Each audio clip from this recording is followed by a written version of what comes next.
Cheer for Paris. लक्ष्य को भेदने का हुनर अगर आप में है तो सफलता जरूर आपके कदम चूमती है और कामयाबी के लिए होती है मेहनत, जुनून और जज्बे की दरकार। लक्ष्य को भेदना एक निशानेबाज से बेहतर कौन जान सकता है और दुनिया के किसी भी खिलाड़ी का सबसे बड़ा इम्तिहान होता है ओलंपिक खेल। ओलंपिक खेलों में निशानेबाजी खेल शुरू से ही शामिल रहा है। हालांकि भारत ने अपनी मौजूदगी 20वीं सदी के बीच में दर्ज कराई और पदक मिलने का सिलसिला मजीद आधी सदी के बाद शुरू हुआ। भारतीय निशानेबाजी की बात करें उससे पहले एक निगाह डालते हैं ओलंपिक खेलों में शूटिंग स्पर्धाओं पर।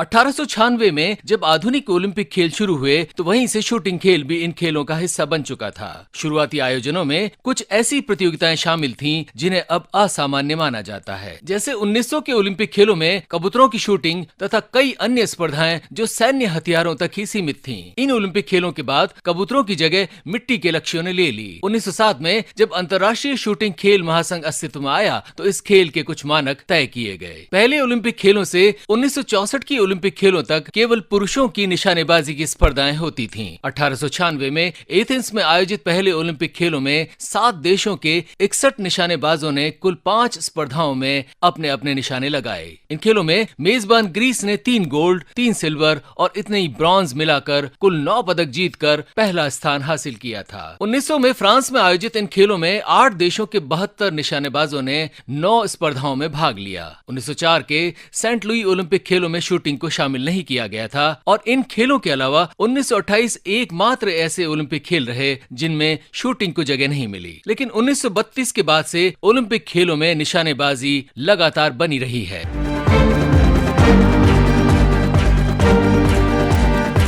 भारतीय निशानेबाजों ने पहली बार अपने निशाने 1952 के हेलसिंकी ओलंपिक्स में लगाए। लेकिन इन खेलों में पहले कई ओलंपिक कीर्तिमान बने जिनमें से कुछ आज भी बरकरार हैं। जैसे ओलंपिक खेलों में सबसे ज्यादा पदक जीतने की बात करें तो अमेरिका के कार्ल ऑसबर्न सबसे ऊपर हैं। उन्होंने 1912 से 1924 तक ओलंपिक खेलों में 5 स्वर्ण, 4 रजत और 2 कांस्य पदकों समेत कुल 11 पदक जीते। वहीं दूसरे स्थान पर संयुक्त राज्य अमेरिका के विलिस ऑगस्टस ली हैं, जिन्होंने 1920 के एंटवर्प ओलंपिक खेलों के एक ही संस्करण में 5 स्वर्ण, 1 रजत और 1 कांस्य पदक समेत कुल 7 पदक जीते। नॉर्वे के ऑली ओल्सन ने 5 स्वर्ण और अमेरिका के अल्फ्रेड लेने ने 5 स्वर्ण सहित 6 पदक जीते हैं। भारतीय निशानेबाजों की बात करें तो 1952 के खेलों में भारत की तरफ से 2 निशानेबाजों हरिहर बैनर्जी और सुरेन चौधरी ने हिस्सा लिया। लेकिन ये दोनों निशानेबाज ओलंपिक प्रतियोगिता में कुछ खास नहीं कर पाए। मेलबर्न के 1956 की ओलंपिक्स में एक बार फिर प्रतिभागी देशों की संख्या कम रही। शूटिंग में 37 देशों के 156 प्रतिस्पर्धी आए और कुल स्पर्धाएं थी 7। इस बार फिर भारत के 2 ही निशानेबाज शामिल हुए जो बिना पदक वापस लौटे। 1960 के रोम ओलंपिक्स में रिकॉर्ड 59 देशों के 313 निशानेबाज शामिल हुए। इन खेलों में उस वक्त का सोवियत यूनियन सबसे ज्यादा 7 पदक लेकर शीर्ष पर रहा। इन्हीं ओलंपिक खेलों में भारत के 3 निशानेबाज शामिल हुए जिनमें सबसे चर्चित नाम था डॉक्टर करणी सिंह का। डॉक्टर करणी सिंह ने 1960 के रोम, 1964 के टोक्यो, 1968 के मैक्सिको, 1972 के म्यूनिख और 1980 के मॉस्को ओलंपिक खेलों में भाग लिया। 1960 में वे 8वें और 1968 में वे 10वें स्थान पर रहे। 1960 से 1980 तक आयोजित 5 ओलंपिक खेलों में भाग लेने वाले वे पहले भारतीय थे। डॉक्टर करणी सिंह के साथ 3 ओलंपिक खेलों में खेल चुके निशानेबाज राजा रणधीर सिंह उन्हें याद करते हुए कहते हैं, महाराज करणी सिंह जी शॉटगन के नहीं, राइफल और पिस्टल के भी बड़े भारी बंदूक चलाने वाले थे और उन्होंने कई जगह में इंटरनेशनल कंपटीशन में, हमारा एक बैच सिस्टम होता था पहले शूटिंग में, कंपटीशन से पहले जो सर्टेन एवरेज से जैसे 85 से 90 ब्रॉन्ज बैच, 91 से 94 उसका बनता, सिल्वर बैच 95 से गोल्ड बैच हुआ करता। तो महाराज साहब ने एक गेम्स में शॉटगन में, राइफल में, पिस्टल में, तीनों में गोल्ड बैच जीते और फिर उन्होंने वर्ल्ड चैंपियनशिप जीती। वर्ल्ड चैंपियनशिप में वर्ल्ड रिकॉर्ड बनाया 1962 में। फिर उसमें टाई शूट में वो सिल्वर मेडल मिला और जो रशियन शूटर था उसको गोल्ड मिला। पर उनकी बदौलत शूटिंग को एक बड़ी अच्छी पदवी मिली हिंदुस्तान खेलों में और हिंदुस्तान की इंटरनेशनली बड़ी एक पोजीशन बनी, उसका सेहरा उन्हीं पर है। और ऐसे करके फिर हम लोग इकट्ठे चलाते थे तो बड़ी रौनक थी। तो बीकानेर में कई बारी गर्मियों में, बिकॉज सारे गेम्स नॉर्मली गर्मियों में थे, तो जून में भी शाम शेड में टेम्परेचर फ़ारेनहाइट समझो 47, 48 हम लोग बीकानेर में प्रैक्टिस करा करते थे। बिकॉज रेंज उन्हीं के पास थी, दूसरी कोई रेंज नहीं थी, तो बड़ी रौनक रहती थी। बड़ी गर्मी बड़ी पड़ती थी, तो दोपहर को सोना मुश्किल था, कमरे में घुसना मुश्किल था। और जो हमारे वाटर कूलर छत पे लगे हुए थे वो भी गर्म पानी फेंका करते, तो रात को हम तब भर लेते थे और जिससे वो रात को पानी ठंडा हो जाए और फिर सुबह उठ के उसमें नहाना। बड़ी बड़ी इंटरेस्टिंग चीजें रही। और महाराज साहब ने हम लोगों को सबको कोचिंग भी दी और हमेशा हमारे गुरु की तरह हमारे साथ रहे। 1968 के मैक्सिको ओलंपिक खेलों में पहली बार महिला निशानेबाजों को भी जगह दी गई। इन खेलों में डॉक्टर कर्णी सिंह और राजा रणधीर सिंह ने भारत का प्रतिनिधित्व किया। मैक्सिको में आयोजित इन ओलंपिक खेलों में सोवियत संघ का बोलबाला रहा। 1980 की ओलंपिक खेलों तक महिलाओं को पुरुषों के साथ ही हिस्सा लेने की इजाजत थी और 1984 की ओलंपिक खेलों में पहली बार 3 इवेंट्स में महिलाओं को पुरुषों की प्रतियोगिताओं से अलग कर दिया गया। 1984 के ओलंपिक खेलों में पहली बार महिलाओं की 3 अलग प्रतियोगिताएं आयोजित की गयी। 1984 से लेकर 1992 के ओलंपिक खेलों तक महिलाओं ने खूब निशाने लगाए। अब ट्रैप और स्कीट जैसे मुश्किल निशानेबाजी की स्पर्धाओं में भी महिलाएं जम के निशाने लगाती हैं। लॉस एंजलिस में आयोजित 1984 के ओलंपिक खेलों में अपना 5वां और आखिरी ओलंपिक खेल खेलने वाले राजा रणधीर सिंह उन दिनों को याद करते हुए कहते हैं, मेरे से पहले महाराज करनी सिंह जी गए थे 1960 में, बंदूक चलाई थी रोम में शॉटगन में, और उससे पहले भी खिलाड़ी गए थे। पर उस जमाने में कोई सपोर्ट नहीं था, कुछ नहीं था, और हमारा जो बंदूक और एमुनिशन था उसकी बड़ी मुश्किल पड़ती थी। 1988 में सोल में आयोजित ओलंपिक खेलों में महिलाओं की संख्या 100 से ज्यादा हो गई, लेकिन यहाँ भी सोवियत संघ का जलवा रहा। 20वीं सदी तक आयोजित ओलंपिक खेलों में शूटिंग जैसे खेल में भारत बिना किसी पदक लिए अपने घर लौटा।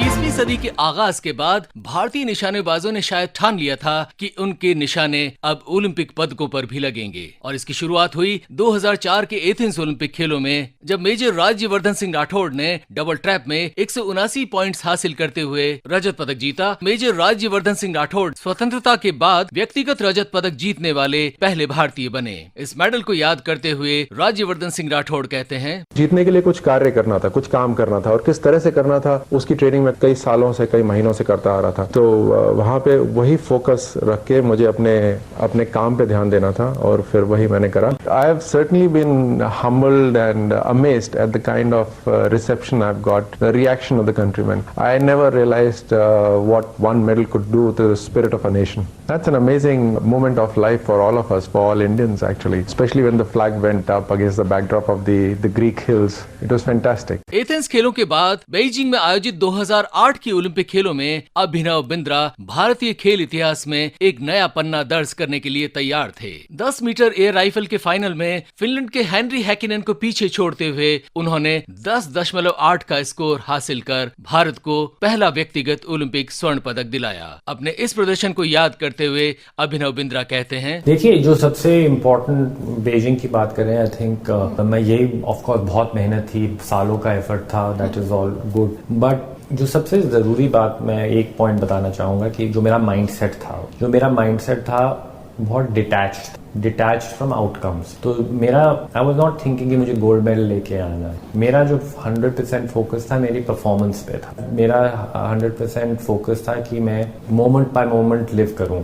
मेरे कंपटीशन में 60 शॉट्स होते थे, तो मेरे 60 competitions. I broke it down to 60 competitions. I was competing with myself, but also learning to live in the moment. और जो फोकस था प्रोसेस पे था कि प्रोसेस पे 100% दूं, और outcome then takes care of its own self. तो आउटकम पे बिल्कुल ही नहीं ध्यान था, ऑलमोस्ट डिटैचमेंट थी फ्रॉम द आउटकम। खाली जो मेन गोल था कि मुझे हर शॉट पे अपना best, that was the goal, and that is what I try to pursue. So I think that aspect, this detachment from the end goal was something which was crucial in Beijing. But of course there were many other elements which came together. बहुत मेहनत करी, I was in a very good form, I was mentally in a good shape, physically in top shape, so वो सब तो था ही, but I think this was the ये जो detachment थी was the X factor. 2012 के लंदन ओलंपिक खेलों में भारत को कुल 6 पदक मिले, जिनमें से 2 पदक निशानेबाजों ने जीते थे। बीजिंग ओलंपिक खेलों के निराशाजनक प्रदर्शन से उबरते हुए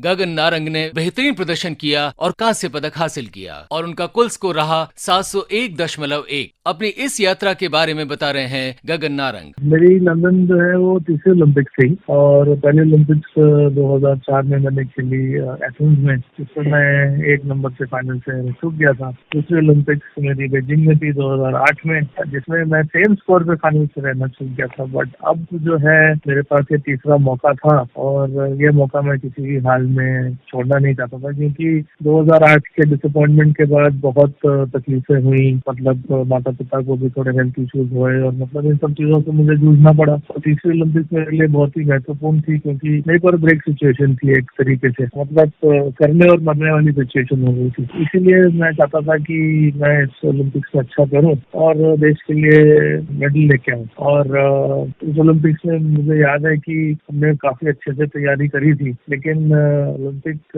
में जाना और ओलंपिक में मेडल जीतना 2 अलग अलग चीजें हैं। और मुझे इस बात का गर्व है कि मेरी सपोर्ट टीम, सरकार उस टाइम के एंड बाकी सब लोगों ने इतनी मदद करी। मतलब मैं अपना काम और कंपोजर दे पाया और 598 मैंने मारा क्वालिफिकेशन में 600 में से, और मैं फाइनल के लिए सिलेक्ट हो गया। फाइनल में मैं कुछ टाइम के लिए पहले नंबर पे भी चल रहा था, फिर दूसरे नंबर पे आया, तो मैं थोड़ा एग्रेसिव होने की कोशिश कर रहा था मेकअप करने के लिए, बट वो काम नहीं कर पाया। तो इसलिए 2.9 मेरे 9.7 या 9.8 लगी, जिसकी वजह से मैं 4th पोजीशन पे भी एक टाइम पे आ गया था। तो काफी फिर अपने आप को मैंने थोड़ा सा मेंटली चेकअप किया और कहा कि यार इस मौके को हाथ से जाने नहीं देना है और आपकी जो लीड है दूसरों के ऊपर वो आपको बरकरार रखनी है। और तो फिर मेरा competition head on Chinese shooter जो मेरे सामने चला रहे थे उनसे हुआ। तो मैंने तो ये ठाना कि जितना भी वो मारेगा उससे 1 पॉइंट या 2 पॉइंट ज्यादा मुझे मारना है, मतलब 0.1 या 0.2, और मैं कंफर्टेबली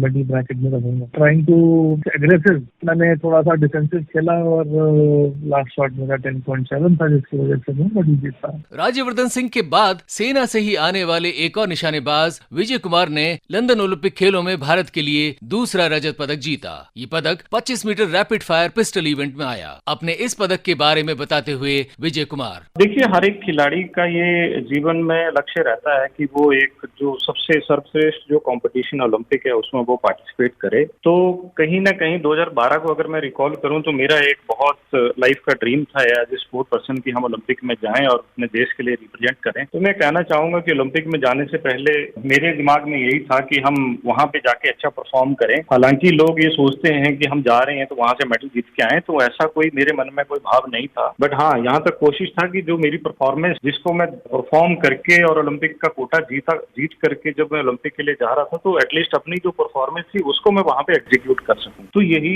बातें थी मेरे दिमाग में और इन्हीं को मैं मद्देनजर रखते हुए मेहनत करता रहा और इन्हीं बातों को लेके मैं ओलंपिक में खेलने के लिए गया। जी हाँ, मेरे जीवन का ये सबसे बड़ा कॉम्पिटिशन था। इससे पहले मैंने कॉमनवेल्थ गेम, एशियन गेम, जो आपने कहा, हर जगह तमाम तरीके के मैंने मेडल जीते हुए थे, लेकिन एक ओलंपिक का मेडल एक बहुत अहमियत रखता है हर खिलाड़ी के जीवन में, क्योंकि ये एक लास्ट मुकाम रहता है कि वहां पे आप उस पोडियम पे पहुंचे और जिससे कि आपकी जो सफलता है उसको वहां पे एक अच्छी रिकॉग्निशन भी मिलती है और आपकी वजह से एक देश का नाम होता है। तो हर खिलाड़ी वहां पे गर्व महसूस करता है। तो वहां की क्वालिफाइंग राउंड की जो मैं बात करूं तो मेरा जो लक्ष्य था, जैसे मैंने बताया कि अपनी परफॉर्मेंस को वहां पे रिपीट करूं, एग्जीक्यूट करूं, तो इन्हीं तमाम चीजों को दिमाग में रख के और ध्यान में रख के मैंने अपनी मेहनत की थी और उसी के बलबूते मैं वहां पे अच्छा एग्जीक्यूट कर पाया और क्वालिफाइंग में 585 का स्कोर एग्जीक्यूट कर पाया। तो मैं ये कहूंगा कि देखिए, हर कंपटीशन में हर खिलाड़ी जीतना चाहता है, लेकिन मन में उसको जीतने के लिए जो प्रोसेस है उसके ऊपर बने रहना बहुत जरूरी है, जिसके ऊपर मैं बना रहा और मेरे कोच ने टाइम टू टाइम मुझे समझाया और मुझे सही रास्ते में, सही दिशा में पुश करते गए, तो जिसकी बदौलत मैं वहां तक पहुंच पाया। 2012 के लंदन ओलंपिक खेलों में उल्लेखनीय प्रदर्शन करने वाले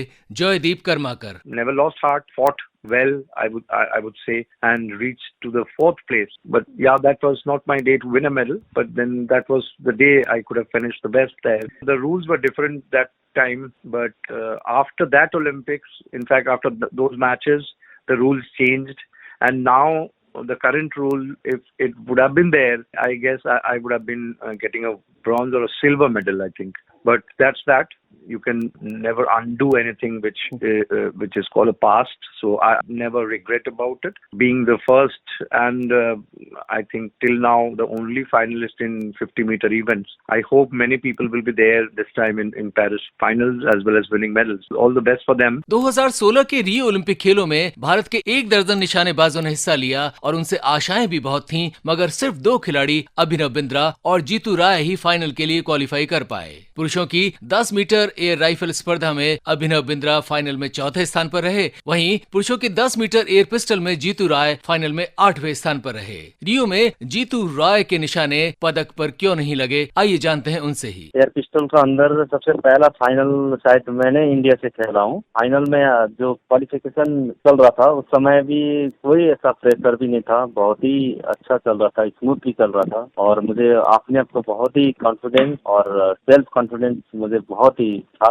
और मैंने जैसे मेरा सेल्फ कॉन्फिडेंस था उसी हिसाब से मैंने अच्छा भी किया है और फाइनल में भी आया। और फाइनल में जैसे जब गया मैंने इतना खास तरीका जो फाइनल का जो प्रिपरेशन करना था वो चीज में थोड़ा सा मैंने कमी रहा, जैसे लगा कि जैसे फाइनल में क्या स्ट्रेटेजी होना चाहिए उस चीज में थोड़ा सा मैंने थोड़ा कम किया जैसा भी लगता है। और उस समय में अब ये चीज को बताऊं तो बहुत ही लंबी कहानी है। जैसे मैं फाइनल के अंदर घुसा, फाइनल में गया तो वहाँ पर मुझे कहीं ना कहीं कॉन्फिडेंस की एक तरीके से जो सीक्वेंस ही होता है उस तरीका ही मैंने भूल गया जैसे लगा, लेकिन कोई दिक्कत नहीं है और मैंने काफी अच्छा करने की कोशिश किया और लेकिन नहीं हो पाया। ये था मेरा एक्सपीरियंस। और वहाँ पर काफी भीड़ होता है, लोग का बहुत ही प्रेशर भी होता है एक तरीका से, सारे इतना बड़ा ओलंपिक बहुत बड़ा माना जाता है तो वहाँ पर सबको प्रेशर एक तरीका का होता है, लेकिन वो प्रेशर जो बड़े कंपटीशन हो या छोटे कंपटीशन हो, लेकिन हमने सबसे पहला अपने आप को जो इस तरीके से अपना कॉन्फिडेंस को रखना है वो चीज रखना बहुत जरूरी है। महिलाओं की 10 मीटर एयर राइफल में अपूर्वी चंदेला और अयोनिका पाल फाइनल के लिए क्वालिफाई करने में नाकामयाब रहीं। वहीं महिलाओं की 10 मीटर एयर पिस्टल और 25 मीटर एयर पिस्टल में हिना सिद्धू भी कुछ खास नहीं कर पाई। सिद्धू ने इससे पहले लंदन ओलंपिक खेलों में भी हिस्सा लिया था। अपनी ओलंपिक खेलों के सफर के बारे में बताते हुए हिना सिद्धू, पहला ओलंपिक्स था तो ऑफ कोर्स नर्वसनेस भी थी, एक्साइटमेंट भी थी। तो बहुत से खिलाड़ी जो इस बार फर्स्ट टाइम ओलंपिक जा रहे होंगे, आई एम श्योर वो भी यही इमोशंस फील कर रहे होंगे। एक उम्मीद भी रहती है।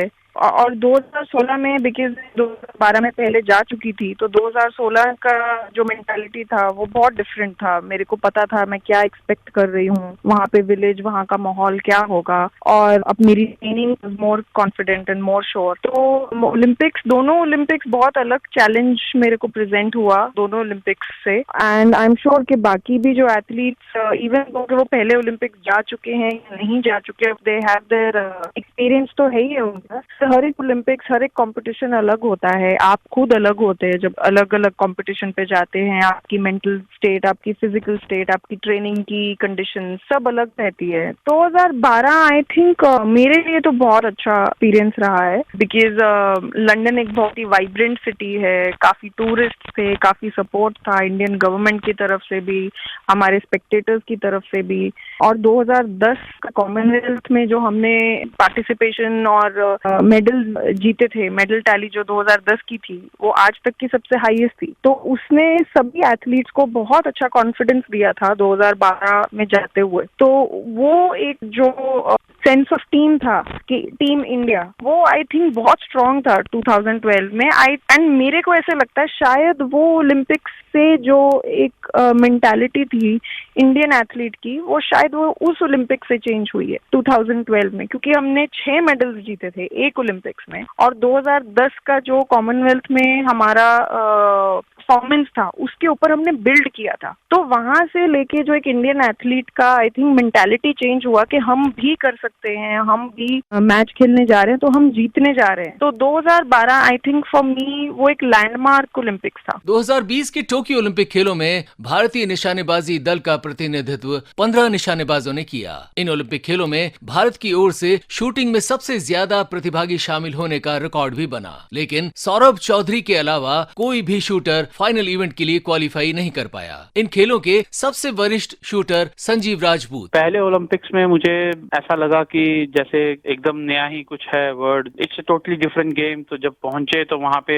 बहुत लोग बहुत अच्छे से तैयारी करके आए हुए थे और मैं द न्यू कमर इतना अच्छा तैयारी नहीं दिखी मुझे अपनी खुद की। बट हमारे साथ ही जो एक बहुत ही शानदार खिलाड़ी हैं, आप सब जानते ही हैं, अभिनव बिंद्रा जी, उन्होंने बहुत बढ़िया से तैयारी की हुई थी और उन्होंने मेडल भी जीता। और उस टाइम पे मेरे साथ हमारे ही फ्लैट में रुके हुए थे जैसे कि इंडियन कॉन्टिनेंट को मिलता है। तो हम 8 प्लेयर ही थे उस टाइम। हमारे साथ गगन जी भी थे, अवनीत कौर सिद्धू भी थी, अंजलि भागवत भी थे, RVS राठौर सर भी थे। तो बड़ा अच्छा एक फैमिली एटमॉस्फेयर, बहुत ही फ्रेंडली एटमॉस्फेयर गुजरा हमारा वहाँ पे। और सबसे बड़ी बात हुई कि इंडिया का पहला ओलंपिक का उस टाइम पे लिया हमारे सामने। जब मैं इसका एकदम सामने मेरे मैच हुआ, मैं पूरा मैच देख रहा था अभिनव का। फिर उसके बाद फाइनल्स हुआ, वो भी हमने देखा। और धीरे धीरे चलते चलते नेक्स्ट ओलंपिक्स भी आ गया। मुझे लगा कि बहुत अच्छे से तैयारी करके जाएंगे। वर्ल्ड कप में गोल्ड मेडल जीत के वर्ल्ड रैंकिंग 4-5 रखकर मैंने 2012 ओलंपिक्स में उतरे। पर शायद कहीं ना कहीं किस्मत ने साथ नहीं दिया,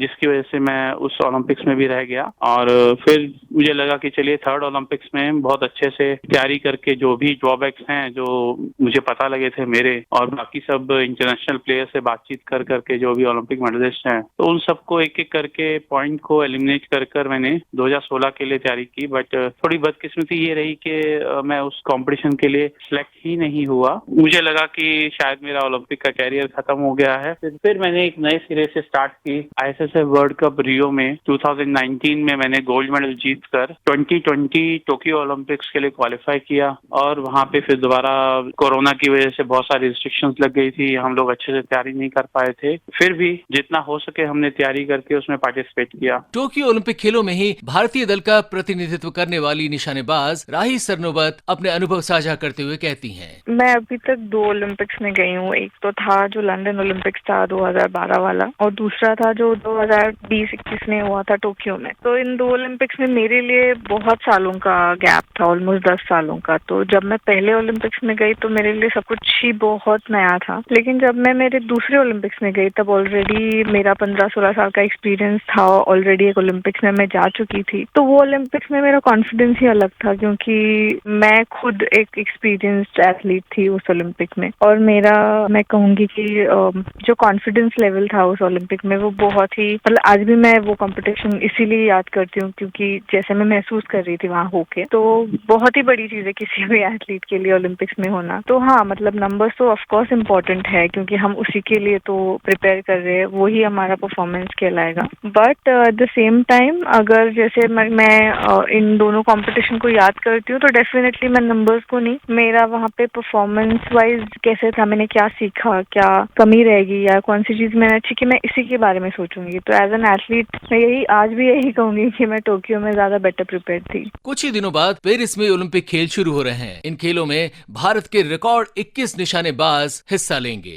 राइफल और पिस्टल स्पर्धाओं में हमेशा की तरह पदकों की उम्मीदें हैं, लेकिन शॉटगन के प्रतिस्पर्धियों से भी अच्छे निशाने लगाए जाने की उम्मीदें बरकरार हैं। क्या कहते हैं एशियाई ओलंपिक संघ के मानद अध्यक्ष राजा रणधीर सिंह। आप देखेंगे कि हमारी शूटिंग कई सारे इंटरनेशनल इवेंट्स में हम लोग नंबर 1 आते हैं। मेडल टैली हमारी सबसे बढ़िया होती है और हम वर्ल्ड के टॉप शूटर्स आज हिंदुस्तान से हैं। कई इवेंट्स में 1, 2, 3 रैंकिंग भी अपनी इंडियंस है। और ज्यादातर अब सब जो इंटरनेशनली भी हिंदुस्तान की बड़ी इज्जत है वर्ल्ड ऑफ शूटिंग में। और ये बच्चों ने बड़ा नाम का अपने लिए कमाया और अपने देश के लिए कमाया। और मैं क्वाइट कॉन्फिडेंट हूँ कि अब की इसमें पेरिस में ये लोग जरूर मेडल जीतेंगे। यूथ ओलंपिक गेम्स की स्वर्ण पदक विजेता मनु भाकर इन खेलों में 10 मीटर एयर पिस्टल और महिलाओं की 25 मीटर पिस्टल स्पर्धाओं में भाग लेंगी। वे एक से ज्यादा व्यक्तिगत स्पर्धाओं में भाग लेने वाली इकलौती शूटर हैं। भारत ने ओलंपिक शूटिंग क्वालिफाइंग स्पर्धाओं के राइफल और पिस्टल में 8-8 समेत अधिकतम 16 कोटा प्राप्त किए हैं। मनु भाकर के अलावा राइफल निशानेबाज ऐश्वर्य प्रताप सिंह तोमर, अंजुम मौदगिल और इलावेनिल वालरीवान अपने दूसरे ओलंपिक खेलों के लिए निशाने लगाएंगे। बचे हुए 11 राइफल और पिस्टल निशानेबाज ओलंपिक खेलों में पहली बार उतरेंगे। हांगझो एशियाई खेलों में 4 पदक जीतने वाली 19 वर्षीय निशानेबाज ईशा सिंह और इदम सांगवान मनु के साथ 3 निशानेबाज महिला पिस्टल टीम में शामिल हैं। पेरिस ओलंपिक खेलों के लिए भारतीय राइफल और पिस्टल शूटिंग टीम की बात करें तो पुरुषों की 10 मीटर एयर राइफल में संदीप सिंह और अर्जुन अर्जुन बाबूता खेलेंगे। वहीं महिलाओं की 10 मीटर एयर राइफल स्पर्धा में इलावेनिल वालरीवान और रमिता जिंदल मुकाबला करेंगे। महिलाओं की 50 मीटर राइफल 3 पोजीशन में सिफत कौर सामरा और अंजू मौदगिल मेडल जीतना चाहेंगी, जबकि पुरुषों की 50 मीटर राइफल 3 पोजीशन में ऐश्वर्य प्रताप सिंह तोमर और स्वप्निल कुसाले उम्मीदों पर खरा उतरने का प्रयास करेंगे। दोनों ही खिलाड़ियों ने हांगझोउ एशियाई खेलों में अच्छे निशाने लगाए थे। पुरुषों की 10 मीटर एयर पिस्टल स्पर्धा में सरबजोत सिंह और अर्जुन चीमा भारत का प्रतिनिधित्व करेंगे। महिलाओं की 10 मीटर एयर पिस्टल में मनु भाकर और रिदम सांगवान पेरिस में पदकों पर निशाने लगाने के लिए तैयार हैं। पुरुषों की 25 मीटर रैपिड फायर पिस्टल स्पर्धा में अनीश भानवाला और विजयवीर सिद्धू भारत का प्रतिनिधित्व करेंगे। वहीं महिलाओं की 25 मीटर पिस्टल स्पर्धा में होंगी मनु भाकर और ईशा सिंह। क्या भारतीय निशानेबाज इस बार पेरिस में उम्मीदों पर खरा उतरेंगे? इस सवाल का जवाब दिया विजय कुमार ने। शूटिंग की फैमिली का मैं मेंबर रहा हूँ। इस बार रिकॉर्ड तोड़ प्लेयर जो है वो तकरीबन हर इवेंट में फुलफिल होके सारे प्लेयर खेलने जा रहे हैं। तो मेरा तो ऑफकोर्स सबके लिए विशेष रहेगी कि हर कोई मेडल जीते। इनफैक्ट वो प्लेयर भी जीतना चाहते हैं, लेकिन जहां तक मेरी ऑब्जर्वेशन है और जहां तक मेरी समझ है तो मुझे लगता है कि एटलीस्ट ज्यादा नहीं मैं बोलूंगा, कई तो 5-6 मेडल बोल देंगे, वो तो एक तुक्का मारने वाली बात है, बट जहां तक मुझे दिल से जो फील होता है तो एटलीस्ट 2 मेडल की दावेदारी तो हम शूटिंग में कर सकते हैं। भारतीय निशानेबाजों के अच्छे प्रदर्शन के लिए गगन नारंग भी आश्वस्त हैं। मैं यही कहना चाहूंगा कि भारतीय निशानेबाज जो हैं अब तक के सबसे बेस्ट प्रिपेयर्ड टीम में से हैं। हमने सारे के सारे राइफल पिस्टल में जितने भी कोटा प्लेसेस थे वो सारे जीते हैं और सबसे बड़ी कंटिंजेंट जो है शूटिंग की पिछले ओलंपिक से ज्यादा जाएंगे और अच्छे फॉर्म में जा रहे हैं, अच्छे इवेंट्स जीत के जा रहे हैं, अच्छे कॉन्फिडेंस के साथ जा रहे हैं। अभी हाल ही में ओलंपिक ट्रायल्स पहली बार उन्होंने 4 ट्रायल्स उन्होंने शूट करी हैं, जिसमें से सबसे बेस्ट खिलाड़ी चुन के आगे ओलंपिक्स में भेजे जा रहे हैं। तो सबसे बेस्ट टीम रहेगी। अब उस टीम को अच्छे से टेक केयर करना है, उनका मनोबल बढ़ा के रखना है, उनको फोकस रखना है, उनको डिटरमाइंड रखना है और मेडल जरूर आएंगे। क्या कहती हैं हिना सिद्धू? स्पोर्ट्स अगर इतना आसान होता कि आप प्रिडिक्ट कर सकते तो बात ही क्या थी। आई थिंक अगर शूटिंग में 2 मेडल आते हैं, मिनिमम 2, तो it would be a step ahead and उसमें से एक मेरे को लगता है गोल्ड होना चाहिए। और अगर 3 मेडल आते हैं या 2 से ज्यादा, 3 से ज्यादा, तो that would be extremely great. भारतीय निशानेबाजों की उम्मीदों के बारे में बताती हुई राही सरनोबत। मुझे लगता है 5 से 6 मेडल्स तो हमें डेफिनेटली एक्सपेक्ट करने चाहिए विदाउट अ डाउट, क्योंकि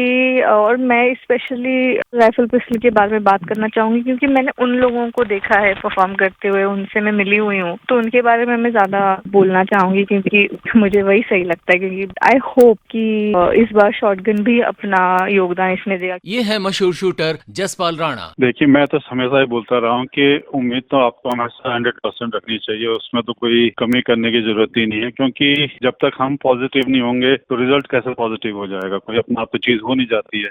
मेरी रिक्वेस्ट ये है सभी लोगों से, चाहे फेडरेशन हो, चाहे वो गवर्नमेंट हो, चाहे आम जनता हो, चाहे खिलाड़ी हो, चाहे कोई भी कोचेज वगैरह हो, keep your hope high and आप पॉजिटिव रहिए, डेफिनेटली रिजल्ट पॉजिटिव ही आएगा। 3 ओलंपिक खेलों में भाग ले चुके हैं संजीव राजपूत। देखिए, मेडल की उम्मीद तो हर किसी में है। अगर अच्छा रहा जिसका दिन, वो बंदा मेडल लेके ही चला जाएगा। चाहे आप 50 मीटर राइफल मैन कैटेगरी की बात कीजिए या 50 मीटर राइफल वुमेन कैटेगरी की बात कीजिए या फिर एयर राइफल कैटेगरी में मैन वुमेन कोई भी इवेंट उठा के देख लीजिए। ये चारों के चारों इवेंट हमारे इतने स्ट्रॉन्ग हैं, क्योंकि मैं राइफल से ही बिलोंग करता हूँ, इसलिए मैं राइफल का ज्यादा अच्छे से एनालिसिस करके बता सकता हूँ। बहुत बढ़िया तरीके से तैयारी करके, एकदम अच्छे से प्रेशर को हैंडल करके कैसे अपना बेस्ट देना है, वो हमारी टीम को अच्छे से पता है और मुझे उम्मीद है कि वो इस बार डेफिनेटली अच्छा प्रदर्शन करके आएंगे। जीतू रॉय का मानना है कि हमारे निशानेबाज इस बार जरूर मेडल लेकर लौटेंगे। तो इस बार पक्का हो जाएगा। इस बार मुझे लग रहा है कि बहुत सारे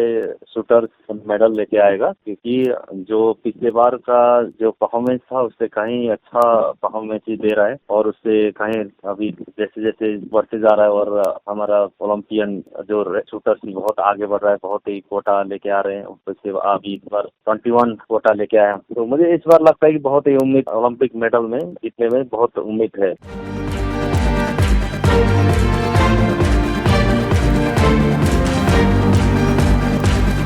भारतीय निशानेबाजों ने अपने प्रदर्शन से निरंतर देश के खेल प्रेमियों को खुशी दिलाई है। उम्मीद है पेरिस की शूटिंग रेंज उन्हें रास आएगी और इस बार ओलंपिक खेलों के कड़े मुकाबलों में वे अपने निशानों को पदकों से भटकने नहीं देंगे। आकाशवाणी और देशवासियों की तरफ से कहते हैं हमारे निशानेबाजी दल को cheer for India, cheer for Paris.